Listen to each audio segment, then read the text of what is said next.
Other issues to consider in returning to the workplace is, in addition to health and well-being, employers should bear in mind the importance of diversity and inclusion in any decision or plans made.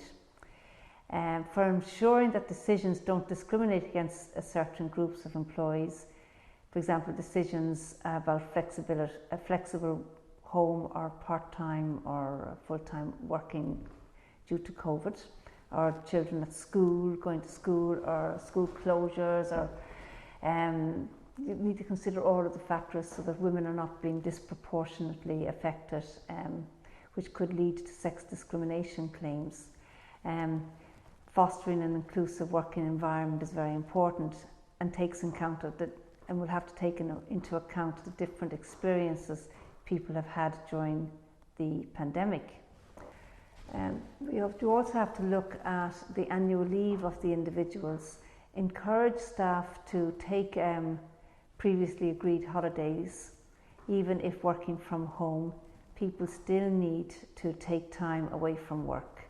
At the beginning of the COVID, people say, no, I won't take my holidays because I'm working anyway from home. But I think it's incumbent on the managers to ensure that everyone does get their holidays. I know we can't go away on holidays, but it's still important that people get their rests and have their holidays. But because people haven't been able to take all of their annual leave, you need to make sure you have a clear policy to allow as many people as possible to take leave this year while still maintaining key business services.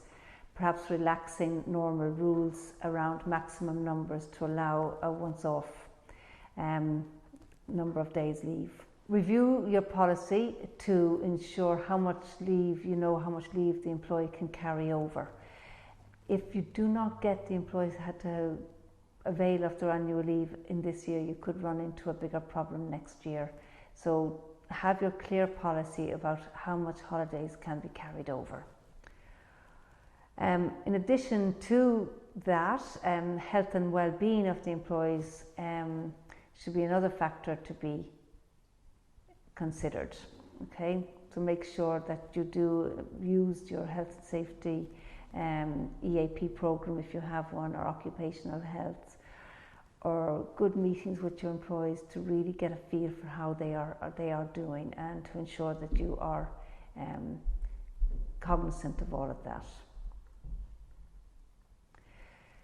So in conclusion, changes to the current lockdown restrictions are likely to be slow and gradual. They are also likely to fluctuate. While the specific steps will be taken to start to lift the lockdown will vary, there are certain principles and measures that every employer needs to consider. Organisations therefore need to use this time to prepare and plan their next steps. Communication is one of your keys with your staff. Keeping people informed of what their business is doing, whether it's good or bad news for individuals, it'll help them to make their own decisions and give them some degree of security in very uncertain times.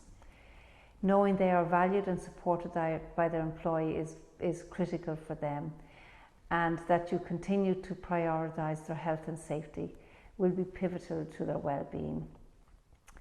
Pay particular attention to staff who have particular requirements, for example, health issues, disability, childcare, or other caring responsibilities. They may not be in a position to return as quickly to normal working, but be aware that some employees who had a reasonable adjustment before they may need a different one on their return to the workplace.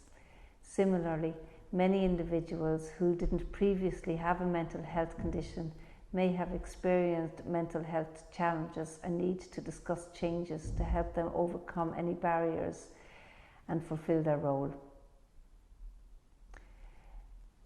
Everything I'm speaking about today, it can't possibly cover every business situation, but it should help you to think about the sort of businesses and sort of issues that you will have. And again, consider keeping in touch with everything that's up on the government advice, and following those guidelines. Thank you very much.